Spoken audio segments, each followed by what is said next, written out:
In this video, I'll give you some tips and suggestions on how to create and then submit your poetry presentation. Let's start by going back a step. Let's go back to the planning you just completed. Um, the first step was to choose a poem and to figure out, why you chose this poem. Start to figure out what elements you're going to represent, what the explanations of these lines are, how you're going to analyze them, et cetera, et cetera. So if you just completed this planning, I'll just maybe, for example, say like if I chose, I don't know, violin, I would go through here, explain why I chose it. And maybe if I have the poem open here, go through and find maybe some figurative language, find some imagery, find some metaphors to talk about. And I would go through, have all that ready to go. And at that point, I'm ready to create my presentation. So to create the actual presentation, you have a few options. Like it says here, you could use Google Slides, you could use PowerPoint, you could create this using any presentation software. But we do offer this template here. It says right here, you could design your own, or you could start by using this template. When I click on this template, it will open kind of a blank looking, fairly empty template, but it has all of the major requirements. Like it says here, we have to have a title page, an analysis of 5 elements from the text, the images, representations, the explanations, and that paragraph. Those are there's blank spots in this template for all of those things. So I'm going to click in the top right-hand corner, use template. Now, what that does is it opens my own copy in Google Slides. If you see, I have my little face in this top right-hand corner. It says I'm signed into my Norquest account. Should be the same for you. If you're signed in with a personal account, or if you're signed in with your Norquest account, if you're signed into any account into Google, it'll open in that account. So I'm signed into my Norquest account, so it opened in my Norquest account, and it's actually already saved there. I'll show you how to get back in here in a second, but here's the template. And I would start going in and maybe saying, well, I chose the poem, violin. I just want to make sure I spell the author's name correctly. Come back here, grab the author's name. Maybe I'll copy and paste that over. And anyways, I'd start filling this out and making it my own. One of the ways you're probably going to make it by your own is by including images. In the major assignment planning document here, so in the planning document, down towards the bottom, there's this one thing. If you're looking for image, maybe consider using Pexels or Unsplash. Like it says, they're both totally free. They're high quality images and they don't require attribution. It's a good idea to include a little citation there, but they are, like it says here, I'll open up Pexels. They're free stock photos for people to use. So for example, I don't know, this might be a little bit on the nose. Put a violin in here. I like this one.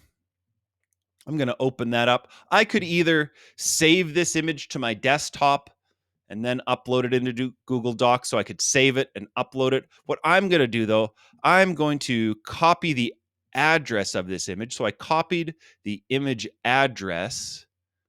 I'm going to include this in my title page. I'm going to insert now an image into my title page. Again, you could upload it from your computer. Maybe you have a picture saved to your desktop or something. You can always do that.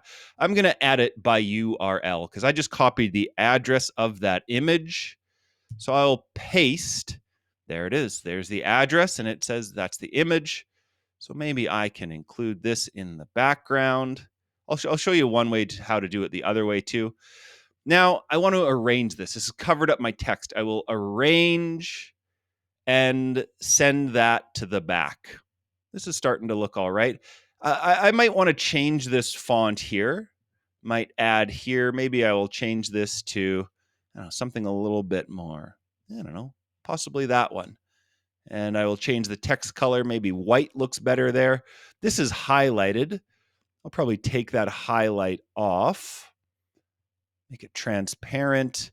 Maybe make that white as well. Make sure I'm using the same font, something like that. We're starting to get there. One thing I do want to do, though, like for example, I'll show you on this image here. We do want to, whether it was this image, I should include my source here, but I'll show you how to do it on this one. Maybe for this first element, I'll just choose another picture here of a violin and show you how to do it another way. I don't know. Let's choose this one. So in this case, I'm going to download this image, and it automatically downloaded to my computer, to my downloads folder. So I downloaded this image.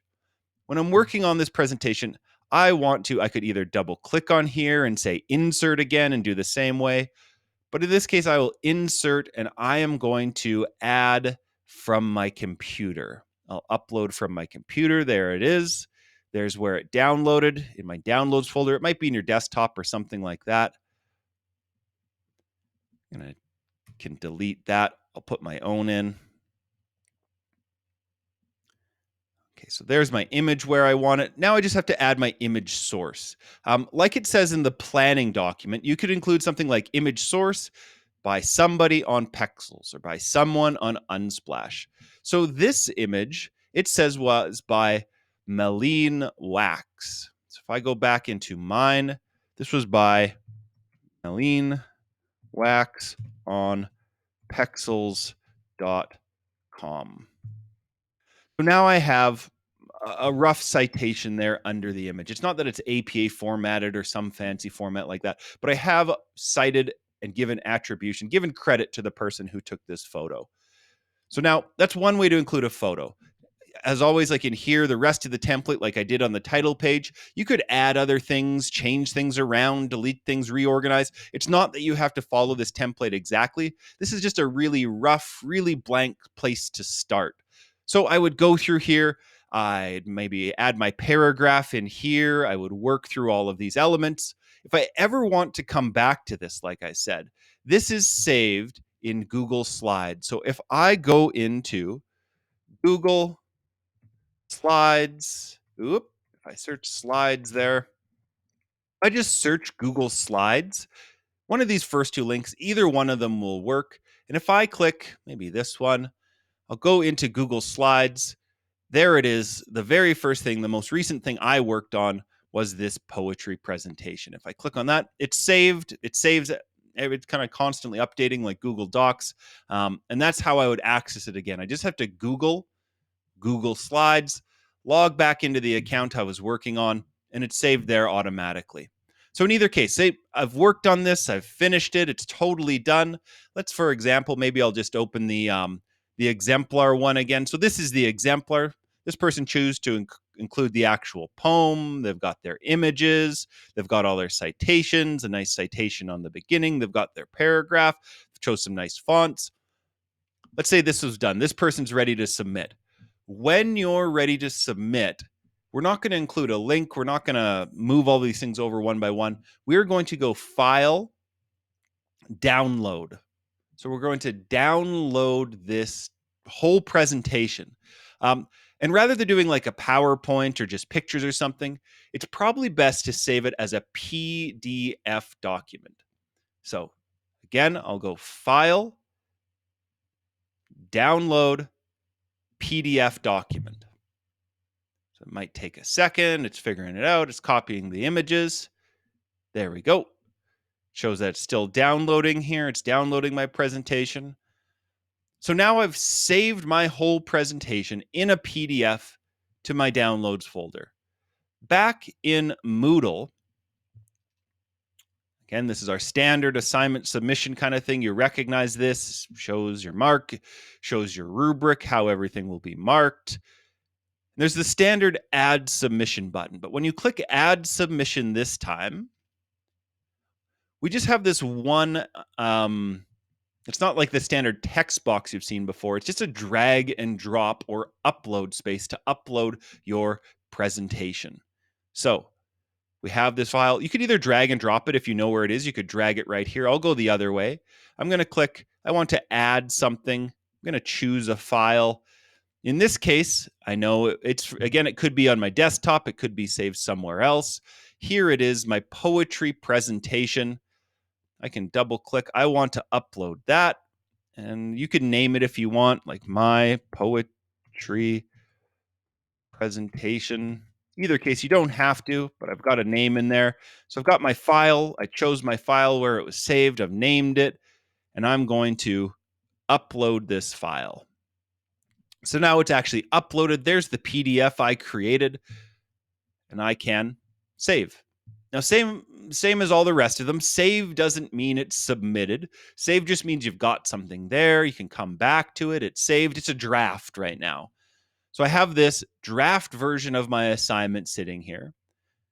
I could go back in. I could, maybe I wanted to go back in here. I want to make one more change, fix things up, change things around.